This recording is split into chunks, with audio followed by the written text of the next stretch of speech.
નમસ્કાર વિદ્યાર્થી મિત્રો, વિમલા વિદ્યાલય ઈ ક્લાસીસમાં આપનું હાર્દિક સ્વાગત છે। આજે આપણે ધોરણ 4 વિષય ગણિતમાં પ્રકરણ 4 ટીક ટીક ટીકનો અભ્યાસ કરીશું। તો વિદ્યાર્થી મિત્રો, ટીક ટીક ટીક એટલે તમને ખ્યાલ આવી ગયો હશે કે ઘડિયાળમાં અવાજ થાય છે ટીક ટીક ટીક। તો કે ઘડિયાળનો સમયમાં કલાક કાંટો, મિનિટ કાંટો અને સેકન્ડ કાંટો કેટલા કાંટા હોય તો 3 થી કલાક કાંટો, મિનિટ કાંટો અને સેકન્ડ કાંટો। તો કે વિદ્યાર્થી મિત્રો, 12 કલાકની ઘડિયાળ અને 24 કલાકની ઘડિયાળનો સંબંધ શોધવા માટે આપણે AM અને PMમાં દર્શાવીએ છીએ કે સવારના 12 વાગ્યા સુધી AM, પછી 1 થી રાત્રિના 12 વાગ્યા સુધી PM, જ્યારે રાત્રેના 1 વાગ્યાથી સવારના 12 વાગ્યા સુધી AM દર્શાવીએ છીએ કે રોજિંદા જીવનની આગળ પાછળ ઘટતી ઘટનાઓના સમયગાળા વિશે આપણે સમજ અને ક્રમ મેળવવાનો છે કે વિદ્યાર્થી મિત્રો, ઘડિયાળમાં કેટલા 3 કાંટા, એક સેકન્ડ કાંટો, મિનિટ કાંટો અને કલાક કાંટો। કે ઘડિયાળમાં સેકન્ડ કાંટો એક વખત ખસે તો તેને 1 સેકન્ડ કહેવાય। શું ઘડિયાળમાં સેકન્ડ કાંટો એક વખત ખસે તો તેને કેટલા સેકન્ડ? 1 સેકન્ડ કહેવાય। હવે સેકન્ડ કાંટો 12 ઉપરથી શરૂ કરીને ફરીથી 12 ઉપર આવે એટલે કેટલા સેકન્ડ થયા? 60 સેકન્ડ। 12 ઉપરથી શરૂ કરીને ફરી 12 ઉપર આવે ત્યારે 60 સેકન્ડ। 60 સેકન્ડ એટલે 1 મિનિટ કહેવાય। ખબર પડી વિદ્યાર્થી મિત્રો કે 60 સેકન્ડ એટલે 1 મિનિટ કહેવાય। હવે કે 60 મિનિટ એટલે કેટલા કહેવાય? 1 કલાક। પડી ખબર કે એક ઘડિયાળનો સેકન્ડ કાંટો એક વખત ખસે તો તેને 1 સેકન્ડ કહેવાય છે। તે 12 ઉપરથી 12 ઉપર એટલે કે 12 થી શરૂ કરીને 12 સુધી પૂર્ણ કરે ત્યારે તેને 1 સેકન્ડ, 1 મિનિટ 60 સેકન્ડ થાય એટલે કે 1 મિનિટ કહેવાય। હવે 1 મિનિટ એ 60 મિનિટ થાય ત્યારે આપણે 1 કલાક થયો એમ કહી શકીએ। બરાબર કે ઘડિયાળમાં કલાક કાંટો 12 ઉપરથી ખસીને 1 ઉપર આવે એટલે 1 કલાક થયો, અને કલાક કાંટો 12 ઉપરથી ખસીને ફરીથી 12 ઉપર આવે ત્યારે બીજા 12 કલાક, ત્યારે 12 કલાક એમ કહી શકાય। બપોરના 12 કલાકથી રાત્રિના 12 કલાક સુધી અને રાત્રિના 12 કલાકથી બપોરના 12 કલાક સુધી એમ કુલ કેટલા દિવસના 24 કલાક થાય છે। એટલે 24 કલાક એટલે 1 દિવસ। બરાબર। હવે અહીંયા આપણે ટીક ટીક ટીક, પંકજ અને સાનિયા શાળાએથી કોનું ઘર વધારે દૂર છે તેની ચર્ચા કરી રહ્યા હતા। શું કે પંકજ અને સાનિયા શાળાએથી કોનું ઘર વધારે દૂર છે તેની ચર્ચા કરી રહ્યા હતા। કહે છે કે મારે શાળાએ પહોંચતા 5 મિનિટ જેટલું ચાલવું પડે છે। આ શું કહે છે કે મારે શાળાએ પહોંચતા 5 મિનિટ ચાલવું પડે છે। મારે શાળાએ પહોંચવા માત્ર 2 મિનિટ જ ચાલવું પડે છે। આ શું કહે છે કે મારે, આ જે સાનિયા છે અને આ પંકજ કહે છે કે મારે શાળાએ પહોંચતા 5 મિનિટ ચાલવું પડે છે, જ્યારે સાનિયા કહે છે મારે માત્ર 2 મિનિટ જ ચાલવું પડે છે।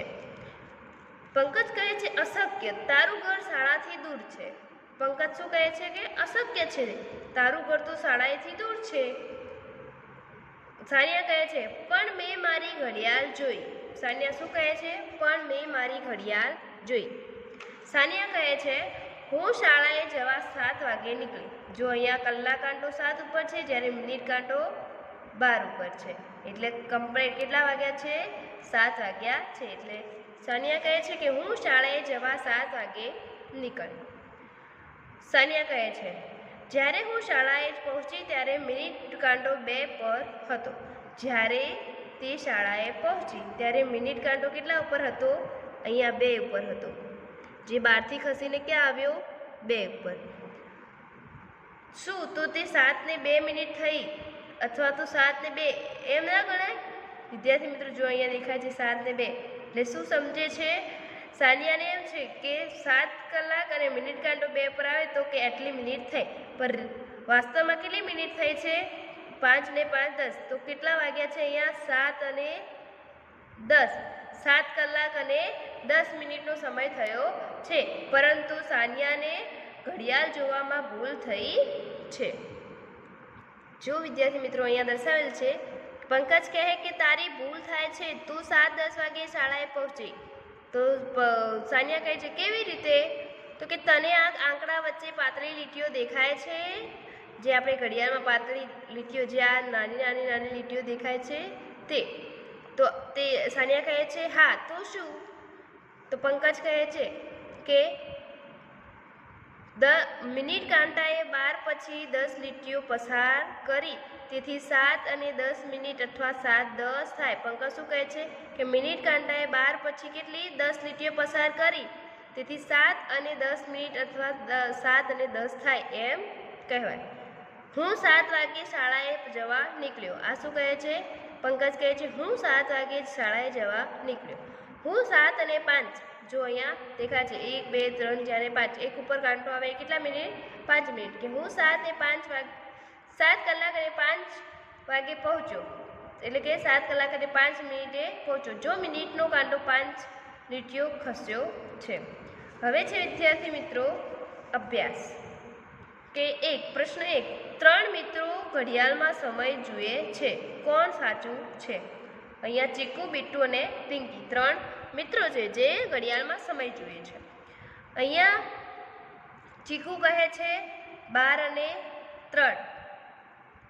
ચીકુ 12 અને 3 લખે છે. બીટુ કહે છે 12 અને 15, જ્યારે પિંકી કહે છે 3. તો આ 3માંથી કોણ સાચું છે? તો વિદ્યાર્થી મિત્રો તમે જોઈ શકો છો કે 12 અને 3, તો અહીંયા તો મિનિટ કાંટો, કલાક કાંટો 3 ઉપર છે, મિનિટ કાંટો 12 ઉપર છે. તો 3માંથી કોણ સાચું છે? તો પિંકી. કોણ સાચું છે? પિંકી. કેમ કે 3 વાગ્યા છે, કલાક કાંટો 3 ઉપર છે, જ્યારે મિનિટ કાંટો એ 12 ઉપર છે. બરાબર. પછી ચીકુ, ફરીથી બીજી ઘડિયાળમાં ચીકુ કહે છે 7 અને 25 થઈ છે. બીટુ કહે છે 5 અને 7 થઈ છે, જ્યારે પિંકી કહે છે 5 અને 35. તો વિદ્યાર્થી મિત્રો કોણ સાચું છે? પિંકી. કઈ રીતે? તો કે 5 ઉપર કલાક કાંટો છે અને મિનિટ કાંટો એ 7 ઉપર, એટલે 5 વાગ્યા છે, 5 પછી 5:30, 5 ને 30 અને 5 ને 35. તો કોણ સાચું છે? પિંકી. ત્રીજી ઘડિયાળ છે. ચીકુ કહે છે 3 ને 35, જ્યારે કલાક કાંટો ક્યાં છે? 7 ઉપર, મિનિટ કાંટો તો આ ખોટું છે. પછી આ કહે છે 7 ને 3, એ પણ ખોટું છે. પિંકી કહે છે 7 અને 15, તો કલાક કાંટો 7 ઉપર છે, જ્યારે મિનિટ કાંટો એ 3 ઉપર છે. તો કયો સમય આવશે? કોણ સાચું છે? તો પિંકી. તો વિદ્યાર્થી મિત્રો તમને અહીંયા ઘડિયાળમાં સમયમાં કલાક કાંટો, મિનિટ કાંટો અને સેકન્ડ કાંટો કઈ રીતે કામ કરે એ તમારે અહીંયા શીખવાનું છે. હવે પ્રશ્ન નંબર 2, નીચે આપેલ સમયને ઘડિયાળમાં દર્શાવો. વિદ્યાર્થી મિત્રો અહીંયા કેટલાક આપણને ચિત્રો આપેલા છે જે ઘડિયાળના. તો ઘડિયાળમાં નીચે જે સમય આપેલ છે આપણે અહીંયા દર્શાવવાનો છે. પહેલા ઘડિયાળ છે તેમાં કેટલા? 3 અને 10 થઈ છે. તો અહીંયા કયો કાંટો આવશે? કલાક કાંટો કેટલા ઉપર? 3. 3 અને 10, તો કલાક કાંટો અહીંયા એક્ઝેક્ટ 12 ઉપર આવે એટલે 3 વાગે. પછી 3 ઉપરથી 3 ને 5 અને આ 2 ઉપર કાંટો આવે 3 અને 10. તો વિદ્યાર્થી મિત્રો આપણે કલાક કાંટો 3 ઉપર ને મિનિટ કાંટો 2 ઉપર રાખેલો છે. હવે છે બીજું, આમાં છે 6 અને 40. તો વિદ્યાર્થી મિત્રો 6 અને 40, તો મિનિટ કાંટો, કલાક કાંટો ક્યાં આવશે? 6 ઉપર, જ્યારે મિનિટ કાંટો ક્યાં આવશે? 6:30. તો થોડો ક્રોસમાં 6:30, એટલે કે 7 અને 6 અને 7ની વચ્ચે મિનિટ કાંટો અને કલાક કાંટો અહીંયા 30, 35 અને અહીંયા 40 કેટલા ઉપર આવશે? 8 ઉપર. કઈ રીતે? તો જો વિદ્યાર્થી મિત્રો 6 વાગે એટલે એક્ઝેક્ટ 12 ઉપર કાંટો આવી જશે. 6 ઉપર કલાક કાંટો, 12 ઉપર મિનિટ કાંટો. પછી 1 ઉપર આવશે એટલે 5 મિનિટ, 2 ઉપર આવશે એટલે 10 મિનિટ, 3 ઉપર આવશે એટલે 15 મિનિટ, 4 ઉપર આવશે એટલે 20 મિનિટ, 5 ઉપર આવશે એટલે 25, 6 ઉપર આવશે એટલે 30, 7 ઉપર આવે એટલે 35 અને 8 ઉપર આવે એટલે 40. બરાબર, 6 અને 40. હવે બીજું છે 4 અને 45. તો વિદ્યાર્થી મિત્રો અહીંયા આપણે 4 અને 45, તો 4 અને 5ની વચ્ચે મિનિટ કાંટો આવશે. કલાક કાંટો તો 5, 10, 15, 20, 25, 30, 35, 40 અને 45. શાના ઉપર આવશે? 9 ઉપર. 9 ઉપર અને અહીંયા 4 અને 5ની વચ્ચે એટલે કે 4.5 ઉપર કેટલી મિનિટ છે? તો 15 મિનિટ એટલે કે 4 અને 45 મિનિટ. હવે વિદ્યાર્થી મિત્રો આ જે છે એ તમારે જાતે કરવાનું છે. 2 અને 20, તો 2 કલાક અને 20 મિનિટ. પછી કે 3 કલાક અને 15 મિનિટ. પછી 7 કલાક અને 35 મિનિટ. બરાબર, તો એ 3 તમારે જાતે કરવાના રહેશે.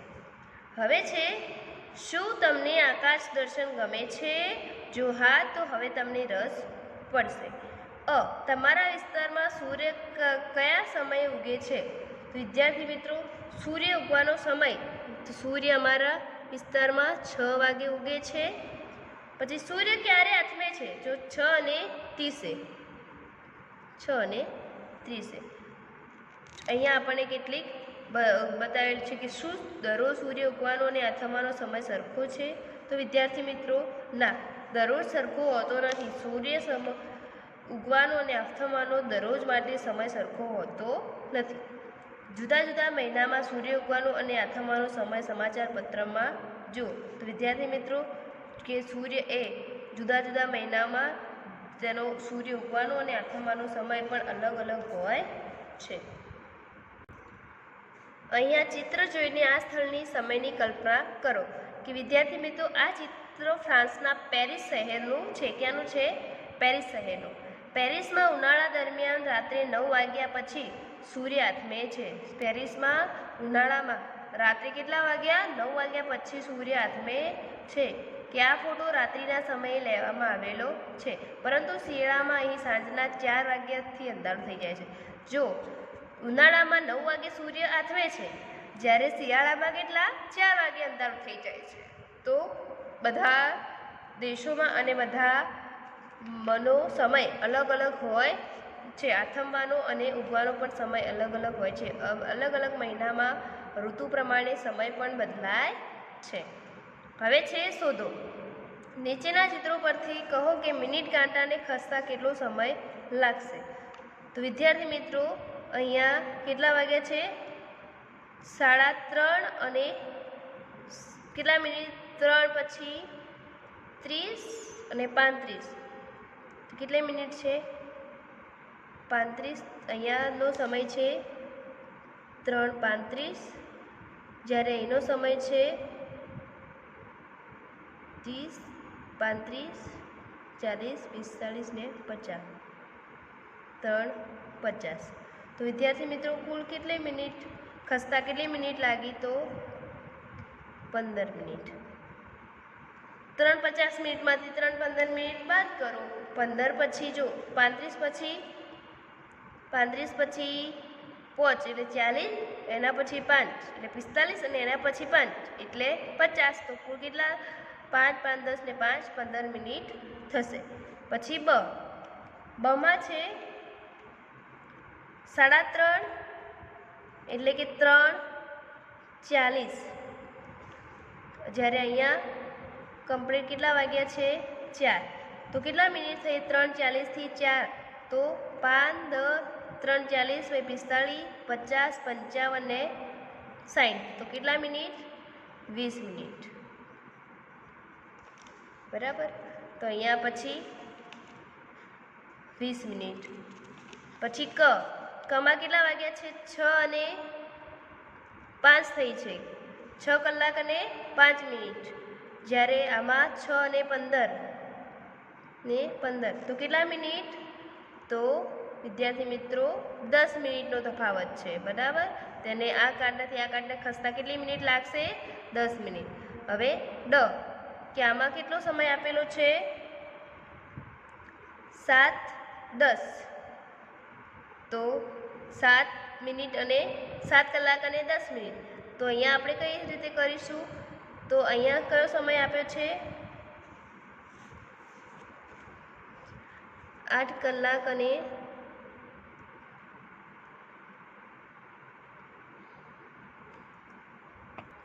તો 7:10. અહીંયા કયો સમય? 7:10 પછી 5, 10, 15, 20, 25, 30 ને 35.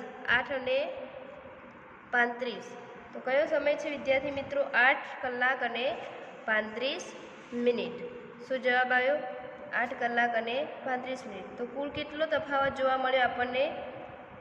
8 અને 45 છે અહીંયા. સોરી, 8 અને 45 મિનિટ. 5, 10, 15, 20, 25, 30, 35, 40 ને 45. તો કેટલાનો તફાવત છે? 8, 45 ને 10, 7, 10 વચ્ચે કેટલા મિનિટનો? તો 35 મિનિટનો. તો અહીંયા આપણે તફાવત જોઈએ કેટલા મિનિટનો વિદ્યાર્થી મિત્રો? 35 મિનિટનો.